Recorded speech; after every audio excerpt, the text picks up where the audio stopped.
My dad's bratty new stepdaughter viciously bullied me at his wedding, not knowing I was about to be her stepsister. I arrived at the hotel early with my new stepmother's something blue, planning to surprise her before the ceremony. We'd been close ever since she and my dad got together, and she even picked me to be her maid of honor instead of her own daughter Rafaela, who I'd never actually met. But when she walked in, I recognized her right away. Ratty extensions and fake tan and all.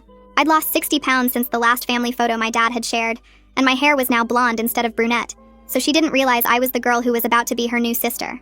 "Excuse me, what the hell are you doing in here?" she demanded, looking me up and down with disgust. "This is a private bridal suite for family and invited guests only. How did you even get past security?" Before I could explain, she called out, "Girls, we have a problem." Some random woman broke into the suite.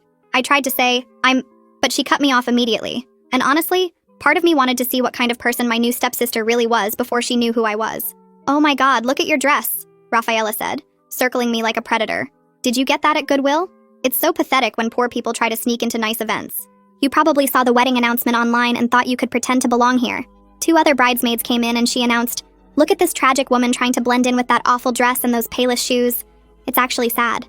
When I said I was here for the wedding, she laughed and said, "You're not on the guest list. I'm the bride's daughter and I know every single person invited. You're probably one of those psycho wedding crashers who tries to steal gifts or food. What's your scam? Pretending to be someone's plus one?"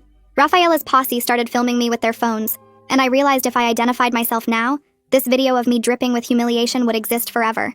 She grabbed my purse off the table and dumped it out, my dead mother's pearl necklace clattering across the floor. "Let's see what you're trying to steal." "Oh look, cheap drugstore makeup and a phone with a cracked screen. Definitely not someone who belongs at a $100,000 wedding." She kicked my mother's necklace and said, "Fake pearls too. How embarrassing." When I bent to pick them up, she stepped on my hand. "Security is on their way," she announced, though she hadn't called anyone. "But first, tell us who you really are. My new stepsister Georgia is supposed to be here and you're taking up space meant for actually important people? Are you obsessed with the groom? Did you see my mom with her rich fiancé and decide to ruin their day?"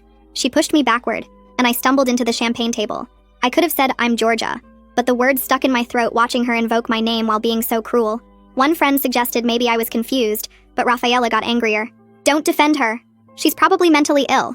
Look at her. She's not even denying it. She's just standing there like a creep."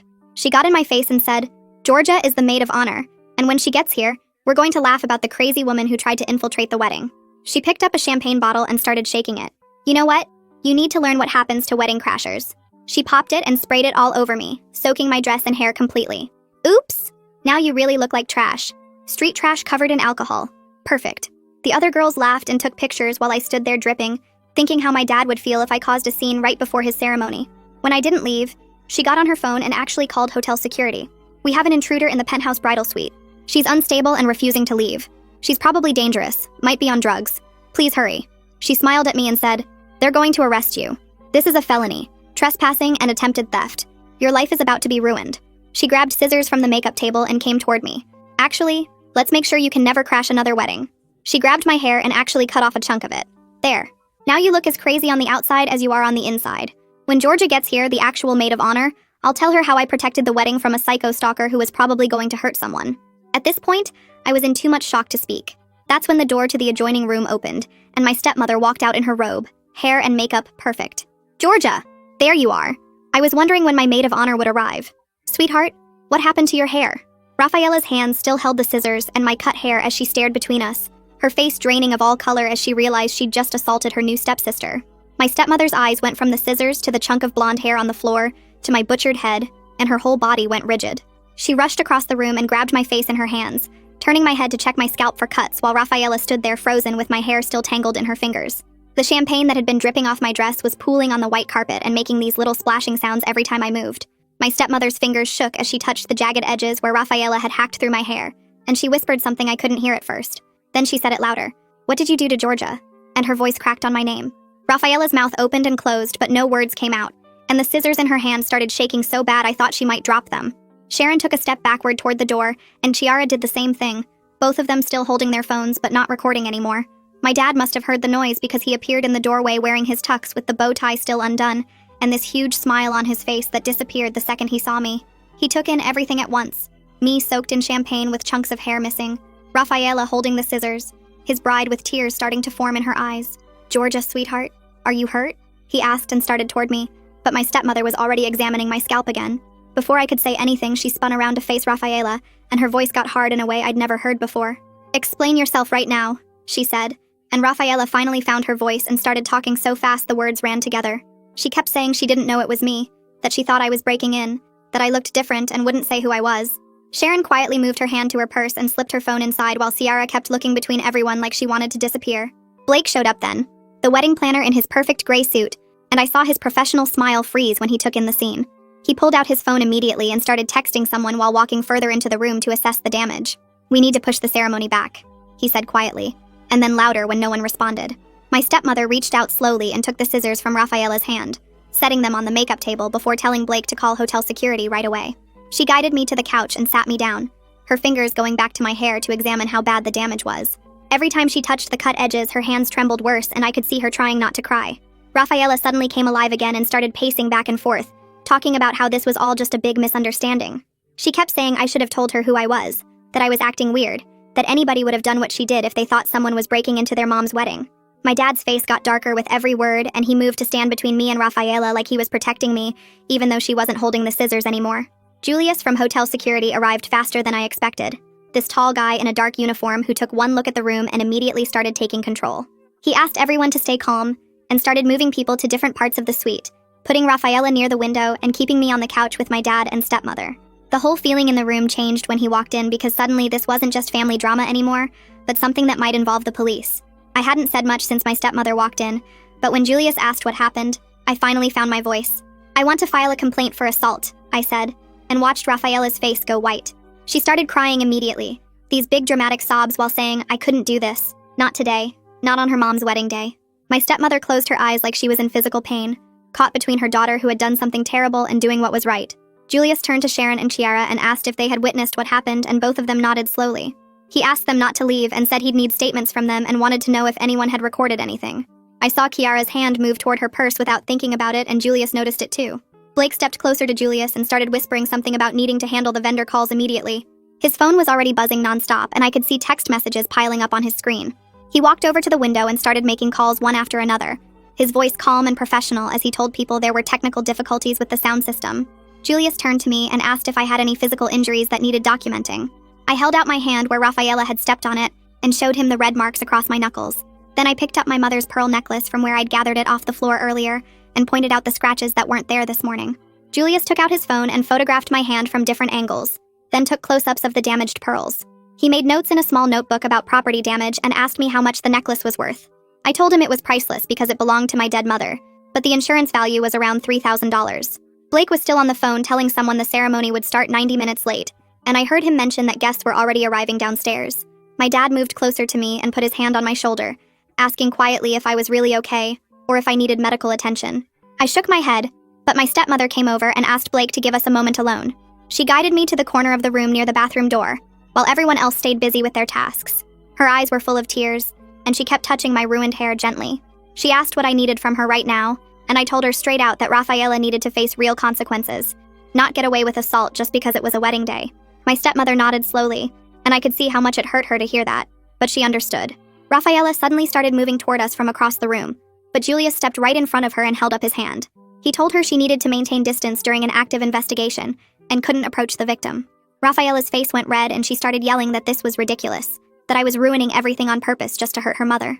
Sharon shifted uncomfortably and moved away from her friend, clearly not wanting to be associated with the outburst. Kiara walked up to Julius quietly and tapped his arm to get his attention. She said she had something important to show him and pulled out her phone. I watched her unlock it and show him the screen, explaining that she'd recorded the whole thing from when I first walked in. She said what Rafaela did was wrong and she was willing to share the video as evidence even though they were friends. Rafaela stared at Ciara with her mouth open like she couldn't believe the betrayal. Blake ended another call and came back to the group with sweat on his forehead. He announced that we could push the ceremony back 1 hour maximum before we'd lose our venue slot completely. The reception hall had another wedding after hours and couldn't accommodate any longer delay. My stepmother's face showed every bit of stress as she tried to decide whether to go ahead with the wedding or postpone everything. The weight of choosing between her wedding day and dealing with what her daughter had done was visible in how her hands shook. I couldn't stand there anymore watching everyone deal with Rafaela's mess, so I excused myself to the bathroom. The second I closed the door behind me, I saw my reflection in the mirror, and the tears finally came. My hair looked like someone had taken a chainsaw to it with one whole section missing, and the rest uneven and jagged. I sat on the closed toilet seat and sobbed into my hands, letting out all the shock I'd been holding in. A gentle knock came at the door, and a woman's voice asked if she was in the right place. She said her name was Megan Hicks, and Blake had called her as an emergency stylist to help with a hair situation. Her kindness in that moment, the soft way she spoke through the door, broke through the last of my control, and I cried harder. I opened the door and let her in, watching her professional smile falter when she saw the damage. She immediately started examining my hair, running her fingers through it to see what she had to work with. She opened her case full of scissors and styling tools and told me she could make this work, that she'd seen worse and fixed it. While she started evening out the edges, I could hear voices getting louder in the main room. My dad's voice carried through the door as he told Rafaela her behavior was completely inexcusable, and she'd shown everyone exactly what kind of person she really was. Rafaela's dramatic sobs followed immediately, the kind that sounded more like performance than real crying. Megan kept working steadily, not commenting on the drama outside as she shaped what was left of my hair into something that looked intentional instead of attacked. Julius knocked on the bathroom door and said he needed to speak with me when I was ready. Megan told him we needed 10 more minutes, and he said he'd wait outside with his supervisor who'd just arrived. She worked faster but still carefully, creating a short pixie cut that actually looked pretty good considering what she started with. The door opened again, and Julius came in with an older man in the same security uniform who introduced himself as Julius's supervisor. They had papers in their hands, and Julius explained that if I wanted to press charges, I needed to sign the forms now. He said the hotel took assault very seriously and had a zero-tolerance policy for violence on their property. The supervisor added that with the evidence they had, charges would definitely stick, and Rafaela could be arrested today. The decision felt huge knowing it would happen at my dad's wedding, but I picked up the pen anyway. Through the bathroom door, we heard my stepmother's voice, clear and firm despite the emotion in it. She announced that the ceremony would proceed in 45 minutes, but would be scaled down to immediate family only. The reception was postponed indefinitely, until they could reorganize everything properly. Then her voice got harder as she told Rafaela she would not be participating as a bridesmaid, or in any part of the ceremony. The silence that followed felt heavy with the reality of consequences finally landing. Sharon knocked on the bathroom door and asked if she could come in for a second. I nodded and she slipped inside, watching Megan work on evening out the jagged edges of my hair. She stood there fidgeting with her phone for a moment before saying she was sorry for not stopping Rafaela when things got out of hand. She admitted they all knew Rafaela could be mean sometimes, but never expected her to go that far with the scissors and champagne. Her hands shook as she talked, and I could see she was genuinely upset about what happened. Megan kept working steadily, using her thinning shears to blend the shorter pieces into something that looked intentional. My dad's phone started buzzing, and he answered it, putting it on speaker when the family attorney's voice came through. The attorney told me to document everything right now while it was still fresh in my memory. He said to take photos of the red mark on my hand where Rafaela stepped on me and get pictures of my damaged dress and mother's scratched pearls. Dad grabbed his phone and started taking pictures of my hand and the champagne stains, while the attorney explained we needed written statements from all the witnesses immediately. Through the door, we could hear Rafaela's voice getting louder as she talked to her mother. She was saying this whole thing was my fault for not telling her who I was right away. She claimed I deliberately let her embarrass herself because I wanted to make her look bad at the wedding. Her voice got more shrill as she insisted I was manipulative and had planned this whole thing to ruin her relationship with her mother. My stepmother's voice cut through sharp and cold, telling Rafaela to stop making excuses for assault. Blake appeared at the bathroom door looking stressed and holding his tablet. He said several guests downstairs had noticed the security presence and were asking questions about the delay. He was trying to contain the situation, but needed to know what to tell people who were getting worried something serious had happened. The hotel manager had just arrived personally to check on us, and wanted to make sure we had everything we needed. Blake said the manager was concerned about the hotel's reputation if word got out about an assault in the penthouse suite. Julius came back with more information about the charges. He explained that using scissors as a weapon made this assault with a deadly weapon, which was way more serious than simple battery. The charge could mean actual jail time, not just probation or community service. Rafaela must have heard him because her crying suddenly stopped and everything went quiet in the main room. Kiara walked over to Julius holding her phone and started transferring the video she'd recorded to his tablet. We all gathered around to watch it, even though I really didn't want to see myself getting humiliated again. The video showed everything clearly, from Rafaela dumping my purse to spraying me with champagne to cutting my hair with the scissors. My stepmother watched for about 30 seconds before she had to leave the room, her hand over her mouth. Seeing her daughter attack me on screen was different from just hearing about it. The attorney's voice came through the phone speaker again after we'd watched the video. He said with this kind of evidence plus multiple witnesses, criminal charges would definitely stick if we pursued them. He also mentioned we could file a civil suit for emotional distress and property damage on top of the criminal case. Rafaela started breathing really fast, and someone said she needed to sit down before she passed out.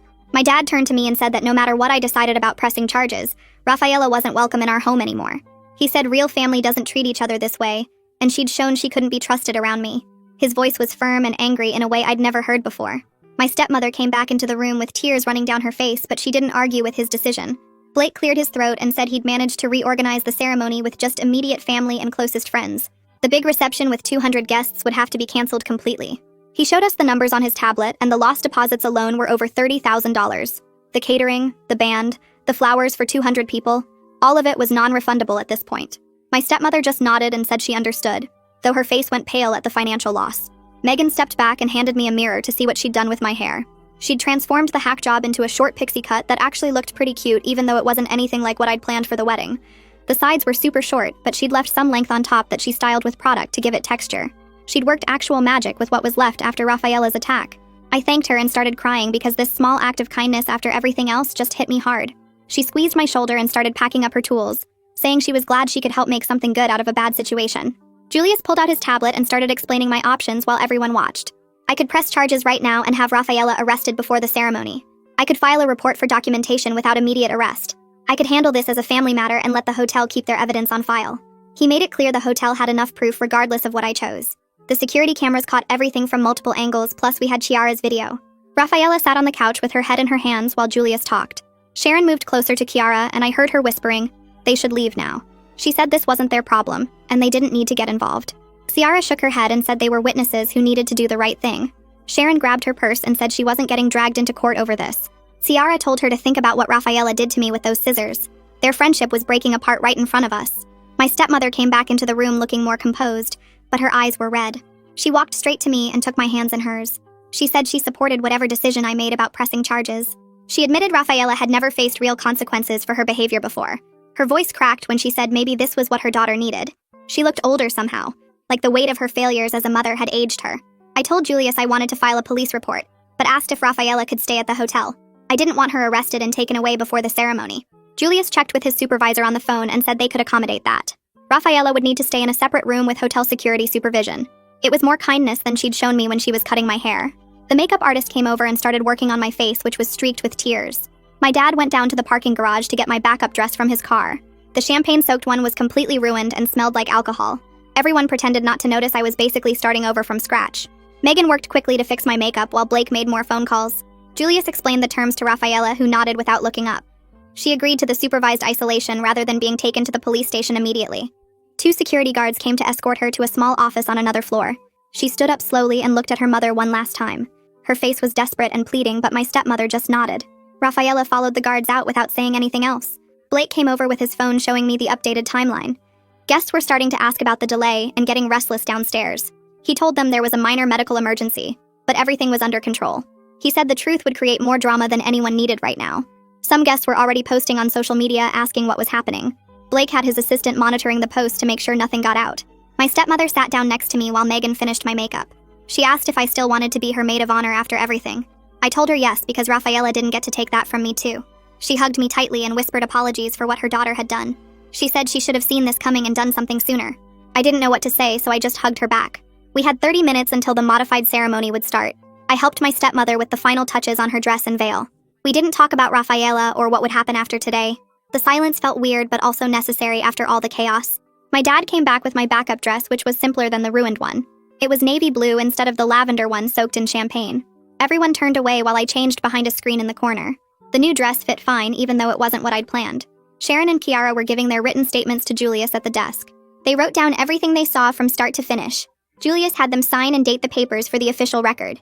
Sharon finished first and left without saying goodbye to anyone.